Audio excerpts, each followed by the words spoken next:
13 సంవత్సరాల తర్వాత ఒక పరీక్ష నిర్వహించలేని దద్దమ్మ ప్రభుత్వాలు మీరందరూ కూడా గంగలో దూకి సావండి. తెలంగాణ ఉద్యమం అంటేనే విద్యార్థుల త్యాగాలతో వచ్చింది, నిరుద్యోగుల పోరాటాలతో వచ్చింది. కనీసం ఒక్క పరీక్ష నిర్వహించలేని మీరు ఒక అసమర్థ ప్రభుత్వాలు. మరి కేంద్ర ప్రభుత్వం ఏం చేస్తుంది, బీజేపీ ఏం చేస్తుంది, సిపిఐ, సిపిఎం, బీఎస్పీ ఈ రాష్ట్రంలో ప్రతిపక్ష పార్టీలు లేవా? నిన్న అసెంబ్లీలో ఒక్కడన్నా గ్రూప్ 1 గురించి అడిగిండా?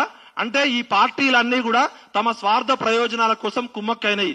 ఇవాళ బీజేపీ మౌనం. కేటీఆర్ గారు, కేసీఆర్ గారు, కవిత గారు సుప్రీంకోర్టులో ఎందుకు మీరు బలమైన లాయర్ని పెట్టట్లేదు? తెర వెనుక ఉన్న విషయాలు చెప్తే మిమ్మల్ని రాళ్లతో కొట్టి చంపుతారు ఒక్కొక్కరిని. అన్ని ప్రతిపక్ష పార్టీలు కుమ్మక్కైనాయి. నా ప్రశ్నలకి సమాధానం చెప్పే దమ్ముంటే రేపే ఇదే ప్రెస్ క్లబ్ లో పెడదాం.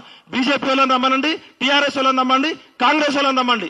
తెర వెనుక నేను ఒక జర్నలిస్ట్ గా ఆఫ్ ద రికార్డు వ్యవస్థలను ఎట్లా మేనేజ్ చేస్తున్నారో తెలుస్తుంటే భయమైతుంది. వ్యవస్థల మీద గౌరవం పోతుంది. ఒక టీజీపీఎస్ చైర్మన్ గారు 100 మంది పోలీసులను పెట్టుకుంటున్నాడు. ఆయన్ని కలవడానికి వెళ్తే ఆయన ఏమైనా కసబా? టీజీపీఎస్సీ చైర్మన్ గారు గాని, సెక్రటరీ నవీన్ నికోలస్ గాని ఆయన ఏమైనా కసబా, తీవ్రవాద? 100 మంది పోలీసులు ఎందుకండి? మీరు పిల్లలు వస్తే కలవరా? పిల్లలతో మాట్లాడరా? ముఖ్యమంత్రి కార్యాలయం ఉంది పీకడానిక? 30 లక్షల మంది పిల్లల అపాయింట్మెంట్లు అడుగుతుంటే ముఖ్యమంత్రి కాకపోతే ముఖ్యమంత్రి తరపున ప్రభుత్వ ప్రతినిధి ఎవరు రారా?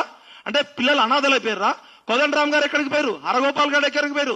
సమాజంలో ఉన్న మేధావులంతా చచ్చిపోయారా?